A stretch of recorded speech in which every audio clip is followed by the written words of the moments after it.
सारी सेना धराशायी हो गई। 5 पांडवों में से एक भी न मरा। संध्याकालीन वेला हुई, युद्ध बंद हो गया। दूसरा दिन का युद्ध हुआ। पुनः भगवान कृष्ण रथ को चला रहे हैं। अर्जुन, भीम, नकुल, सहदेव, धर्मराज, युधिष्ठिर, आज 5 पांडव युद्ध के लिए तैयार हैं। सारी सेना दुर्योधन की मारी गई। यहाँ तक कि दुर्योधन के जो 100 भाई थे सब मारे गए, सिर्फ एक बचा, वो भी दुर्योधन।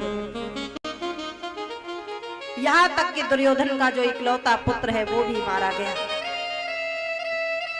उसी समय आज ये गया अपनी माँ के पास, बहुत रोया, माँ अब मैं भी ना बचूंगा, मेरी सारी सेना मारी गई, मेरा इकलौता पुत्र भी मारा गया, अब मेरे प्राण संकट में है, माँ तुम कुछ उपाय बताओ। आज गांधारी ने कहा, बेटा कल तुम निर्वस्त्र होकर के मेरे सन्मुख आना। ब्रह्मकालीन बेला में तुम निर्वस्त्र नग्न अवस्था में मेरे सन्मुख आना और मैं अपने आंखों की पट्टी खोलूंगी और मेरी दृष्टि तेरे ऊपर जाएगी, तू वज्र के समान हो जाएगा, फिर तुझे कोई मारने वाला नहीं। अच्छा देखिए, पट्टी खोली तो, लेकिन कब? यदि यही पट्टी उस समय खुल जाती गांधारी की, जिस समय भरी सभा में द्रौपदी वस्त्र विहीन करी जा रही थी, तो आज शायद ये 100 बेटे मारे नहीं जाते। आंखों की पट्टी खोली तो, लेकिन समय निकल जाने के बाद में अब पछताए होत का,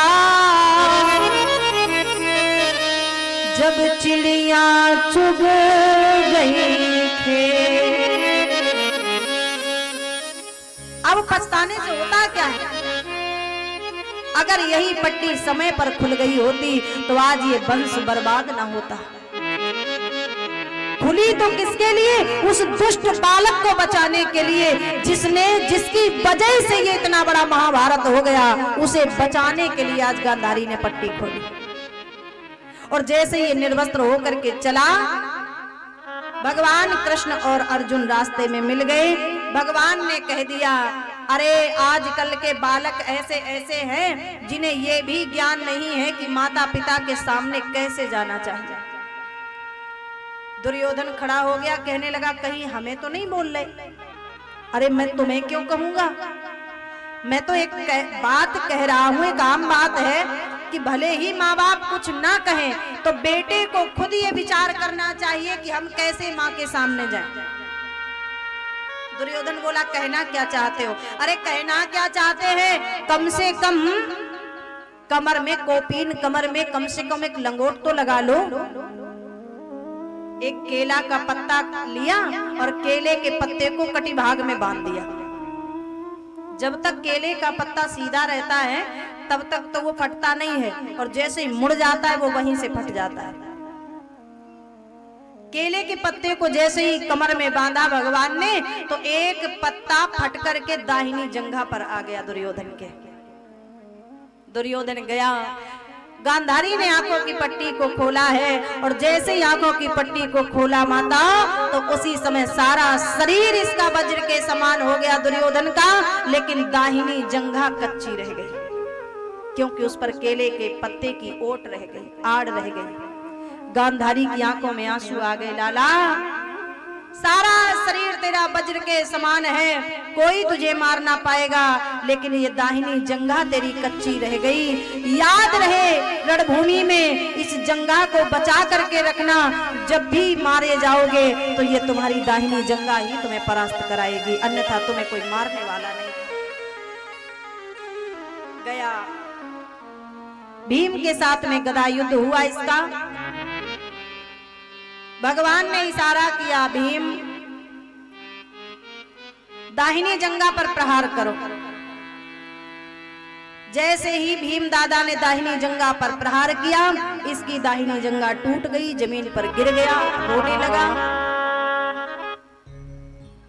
न जाने कहां से बलराम दादा आ गए। भगवान कृष्ण के बड़े भैया जो दुर्योधन के गुरु जी है। अच्छा, भगवान ने इन्हें पहले ही यहां से भेज दिया बलराम दादा को। क्यों? बोले दाऊ भैया तुम जाओ चारों धाम की यात्रा करके आओ। क्यों कह दिया? क्योंकि ये है दुर्योधन के गुरु जी, और अगर इन्हें पता चल गया कि युद्ध होने जा रहा है तो कहीं ऐसा न हो कि चेला के पक्ष में हो जाए और फिर भाई भाई का मुकाबला हो जाए, इधर हम उधर दादा। तो इन्हें पहले ही भेज दिया, जाओ चारों धाम की यात्रा के लिए। लेकिन तब तक आ गए दाऊ भैया।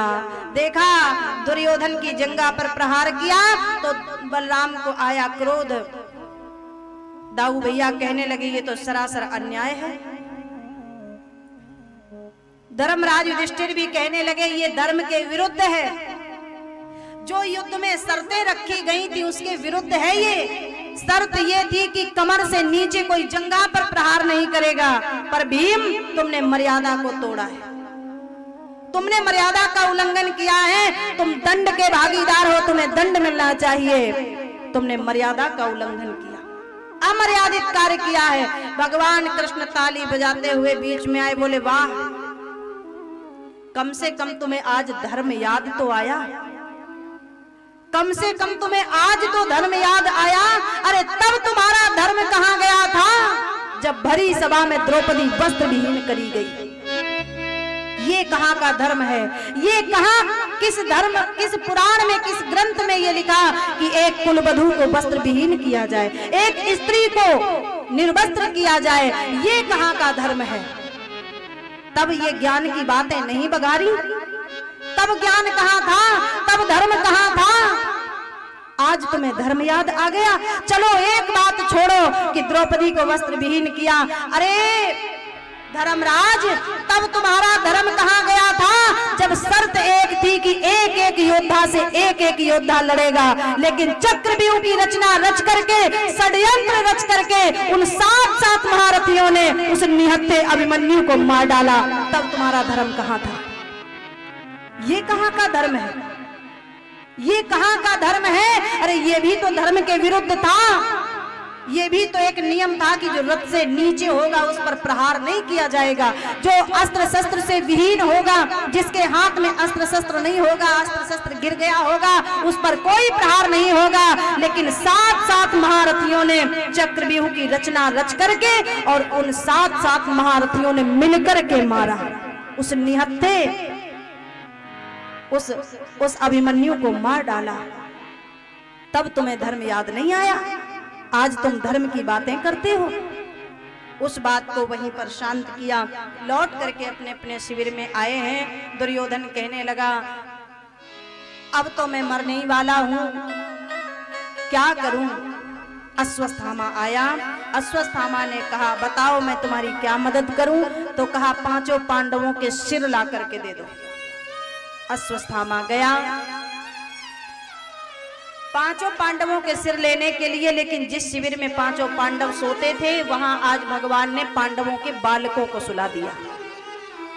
इसलिए नहीं कि बालकों को ये मार डाले, इसलिए सुला दिया कि जब ये देखेगा कि ये पांडव नहीं, पांडव के कुमार हैं, तो ये छोड़कर चला जाएगा।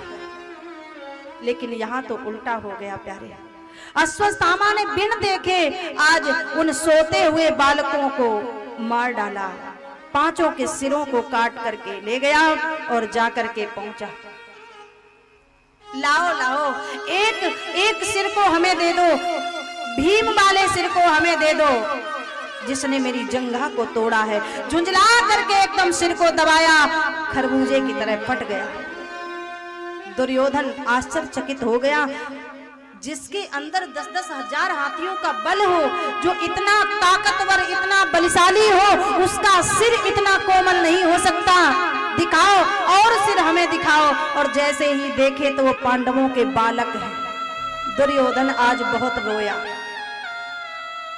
और कहने लगा अश्वत्थामा हमारी दुश्मनी, हमारी लड़ाई सिर्फ भाई भाइयों में थी, इन बालकों से नहीं।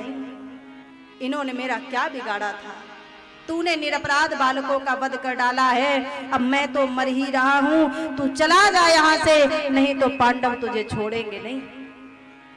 अश्वत्थामा भागा और दुर्योधन को ये श्राप था कि जिस दिन हर्ष और विषाद एक साथ होगा, जिस दिन अधिक प्रसन्नता और अधिक दुख एक साथ प्रकट हो जाएगा, उसी क्षण उसी पल इसकी मृत्यु हो जाएगी। इसने जब सिरों को देखा तो हंसा, और जब सिर फट गया तो ये उन बालकों को देख करके बहुत रोया। हर्ष विषाद एक साथ प्रकट हुआ, दुर्योधन के प्राण चले गए।